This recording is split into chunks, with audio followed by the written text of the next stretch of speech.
Name of the experiment: heat transfer through natural convection. Okay, aim to determine the natural heat transfer coefficient H from the surface of the tube in vertical, inclined and horizontal position. Vertical is already done. Now today I will discuss about inclined position. So these are the specification. Length of the tube is 500 mm, then diameter of the tube is 38 mm. Okay, so now convective heat transfer coefficient can be calculated using Newton's law of heat transfer, that is Q is equal to HA into delta T, where Q is heat transfer, H is convective heat transfer coefficient, A is the area, delta T is the change in temperature, that is TS minus TA, where TS represents surface temperature, where TA represents air temperature. Okay, so this is about specifications. Now I will move towards experimental setup. This is the experimental setup what we are using in our laboratory. Now I will name the parts of the experimental setup. One, power switch. Second is heater input. Third is the temperature indicator. Fourth is the voltmeter and ammeter. Fifth is the electrical heater. Sixth is the protector. And seventh is the air chamber. And the eighth is the tube. Here you can see that tube has a diameter of D. Okay, and in that tube we have placed a resistance heater. Okay, that tube is inclined with certain angle. That angle is 45 degree. You can see now it is inclined at an angle. It is not vertical or it is not horizontal. It is inclined with an angle that is 45 degree. So for this particular case we are determining the convective heat transfer coefficient.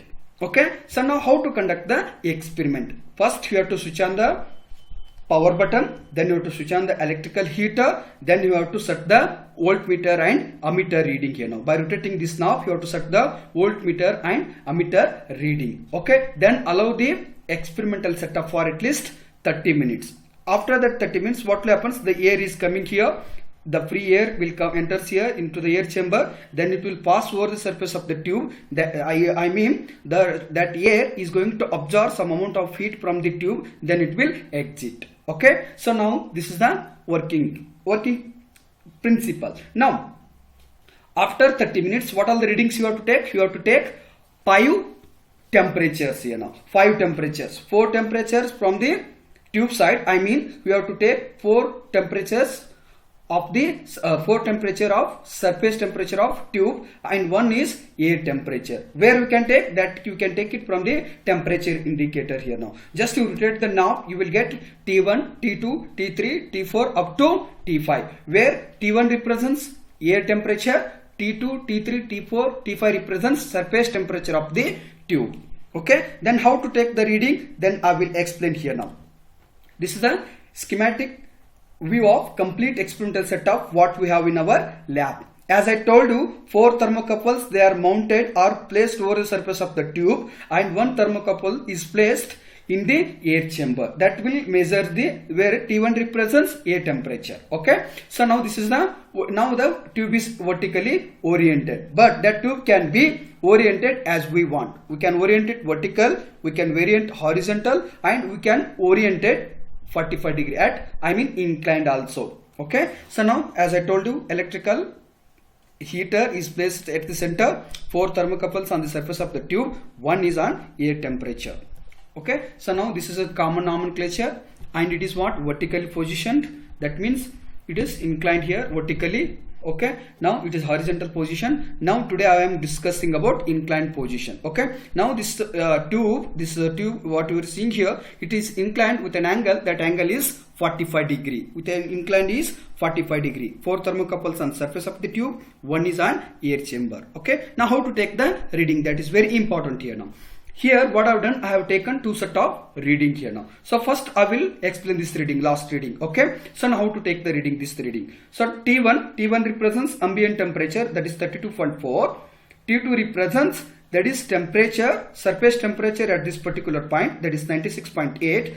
T3 represents surface temperature of the tube at this particular point, that is 94.4. T4 represents temperature of surface temperature of the tube at this particular point, that is 95.8. Similarly, T5 is equal to 94.5. Then what is the voltmeter reading and ampere reading? That where you can take that, you can take it from here, voltmeter and ammeter reading, as I told you earlier. Okay, the how much you have set it, that you have to note down in this particular column. That voltmeter reading 59 and ampere reading, that is ammeter reading, is 0.06. Okay, with the help of this, now you've taken 5 temperature readings and 2 heater input reading, that is voltage and current. With the help of these 7 readings, I can do the calculation and I can calculate the convective heat transfer coefficient for the inclined position of the tube. Okay, now let us start with calculation part.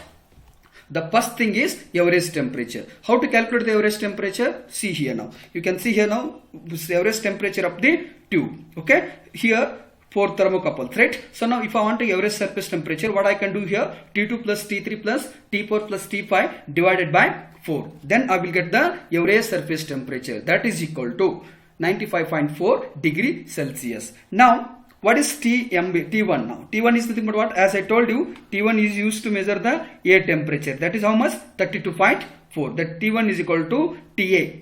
That is temperature of air. That is equal to how much? 32.4 degree Celsius. You have taken in your reading, in your tabular column. Okay. So now with the help of these two temperature, I can calculate them. Film temperature. What is film temperature? That film temperature is represented as TF. That is equal to T average plus TA divided by 2. That is, then you substitute T average is 95.4, TA is 32.4 divided by 2. Then you will get 64 degrees Celsius as the film temperature. 64 degrees Celsius as the film temperature. After this, you have to take the properties of the air at this particular film temperature. What are the properties? You can see here now. Density of the air at 64 degrees Celsius is 10476 kg per meter cube. You can take these properties from the data handbook at page number 34. Okay. Next, kinematic viscosity of an air is that is nu is equal to 19.39 into 10 to the power of minus 6 meter square per second. Okay.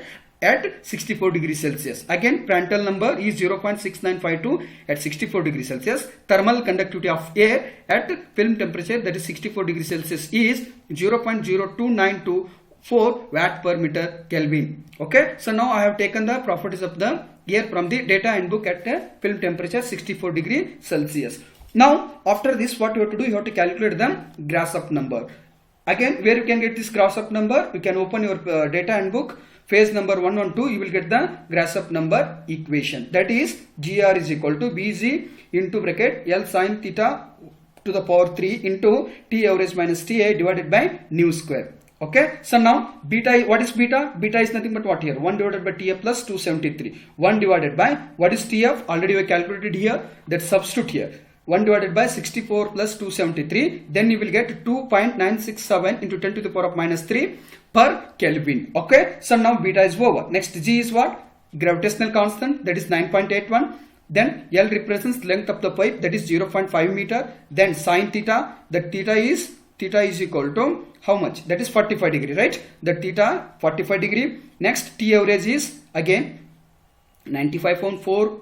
Next, TA is ambient air temperature. Then kinematic viscosity, already you have taken it here now. Now you know all the values, substitute and get the Grashof number. Beta is equal to 2.96 into 10 to the power of minus 3 into 9.81 into 0.5 L. Sin is sin 30. Sin theta is 45. Substitute to the power of 3 into 95.4 minus 32.5 divided by kinematic viscosity 19.39 into 10 to the power of minus 6 meter square per second. Substitute, you will get Grashof number as 215.54 into 10 to the power of 6.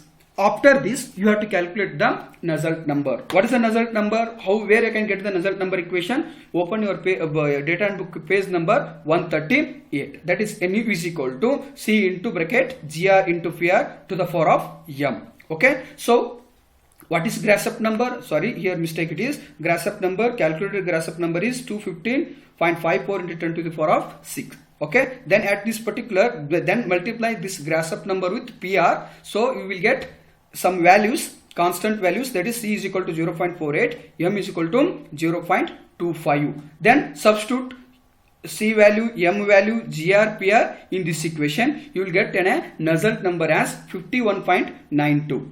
Okay, 51.92. Thereafter, what you have to do, with help of this Nusselt number, you can calculate the convective heat transfer coefficient theoretically. What is the equation? That equation, the convective heat transfer coefficient by theoretically, that is HT is equal to Nu into K divided by L into sin theta. What is Nu? Nusselt number already we calculated here, 51.92 into K is nothing but what? Thermal conductivity of the air, that is 0.02924 watt per meter Kelvin, divided by L is nothing but what? That is the length of the tube, that is 0.5 into sin 45.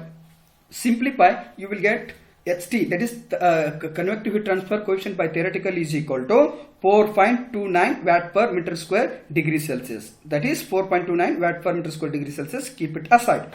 After this, you have to calculate the surface area, because the heat is transferring over the surface of the tube. For that purpose, I have to consider surface area. What is the surface area? That is capital A is equal to 5 into D into L. Now, D is nothing but what? 0.38 into 0.5 multiply, you will get surface area as 0.059 square 96 meters square.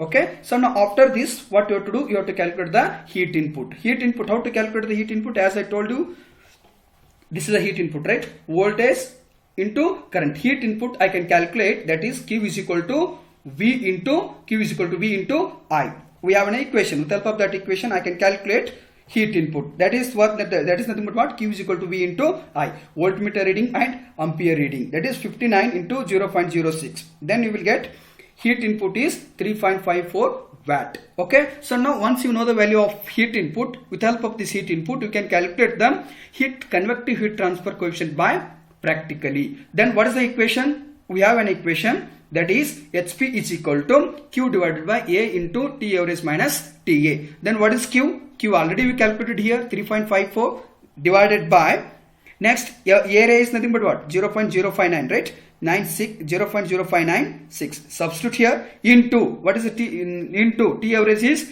95.4 minus TA is 32.4 degree Celsius. Then you will get convective heat transfer coefficient practically is equal to 0.9413. Now you can put the answer as HP is equal to 0.9413 watt per meter square degree Celsius. Now you got convective heat transfer coefficient by practically, and you got convective heat transfer coefficient by theoretically. HT represents convective heat transfer coefficient by theoretical. HP represents convective heat transfer coefficient by practically. Then after this calculations, you have to put the results here now. Results, convective heat transfer coefficient. Okay, by practically approach, how much I got? That is HP is equal to 0.941 watt per meter square Kelvin. By theoretically, I got HT is equal to 4.29 watt per meter square Kelvin. This is the method how to conduct the convective heat transfer coefficient experiment for an inclined